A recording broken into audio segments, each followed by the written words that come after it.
115 বছর বয়সী অন্ধ বৃদ্ধ সে প্রায় 13 বছর ধরে বাড়ি থেকে রশি টাঙানোর রশি ধরে মসজিদে গিয়ে 5 ওয়াক্ত আজান দেন ও নামাজ আদায় করে যাচ্ছেন।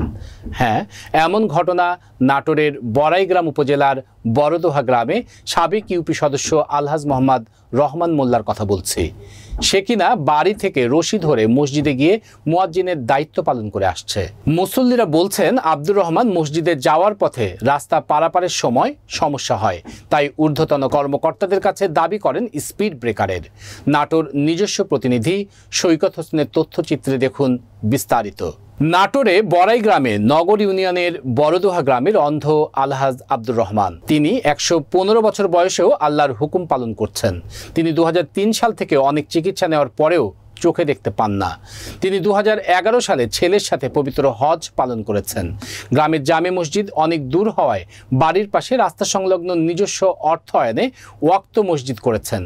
সে বাড়ি থেকে মসজিদ পর্যন্ত রশি টাঙিয়ে নিয়েছেন, আর তিনি হাতের লাঠি আর রশি ধরে আজানের সময় হলে মসজিদে গিয়ে 5 ওয়াক্ত নামাজ আদায় সহ মুয়াজ্জিনের দায়িত্ব পালন করেন।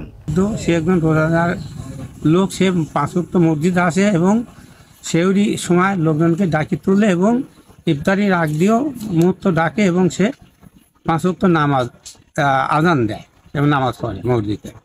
স্থানীয় মুসল্লিরা বলেন, এমন বয়সী অত্র কয়েকটি গ্রামে কেউ নেই। সে অন্ধ হয়েও 5 ওয়াক্ত নামাজ আদায় করে, আর সে রাস্তা পারাপারের সময় রাস্তা দিয়ে যানবাহন চলাচল করে। তাই ঊর্ধ্বতন কর্মকর্তাদের কাছে দাবি করেন একটি স্পিড ব্রেকার তৈরি করার জন্য। আব্দুর রহমান বলেন, যতদিন বেঁচে থাকব মসজিদে নামাজ আদায় করব, তাই মসজিদের উন্নয়নে সহযোগিতা চান তিনি। তারপরে ওখান থেকে সিরাজগঞ্জ পাঠালো, সিরাজগঞ্জ অপারেশন করে মেস লাগাই দিলে কাজ হলো না।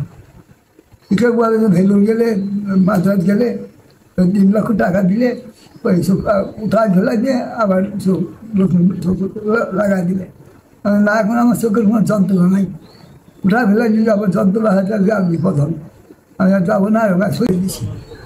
দোয়া করেন আমার এই ঘরটা যেন আল্লাহ কবুল করে, আর আমি যেন ইমান দিয়ে মৃত্যুবরণ করতে পারি, এই আমি আপনার কাছে আহ্বান। আমার অন্যের কাছে কিছু চাওয়া নাই, তো সরকার পক্ষ থেকে যদি কিছু অনুদান দেয় তাহলে কিছু দিলে আমার এই মসজিদে আল্লাহর ঘরের উপকার হবে। আমার এখন দোকানের ব্যবস্থা 2-3টা করেছি, ওই দোকানের ব্যবস্থা হয়নি। আর এই রাস্তা পার হতে লাগে সেকেন্ডে গাড়ি আসে, আমি ওই অ্যাক্সিডেন্ট হওয়ার সম্ভাবনা বেশি। এখানে এটা দিয়ে দিতেন তাহলে ভাই ওই গাড়িটা স্লো করে তাহলে আমি পার হওয়ার সুবিধা হবে।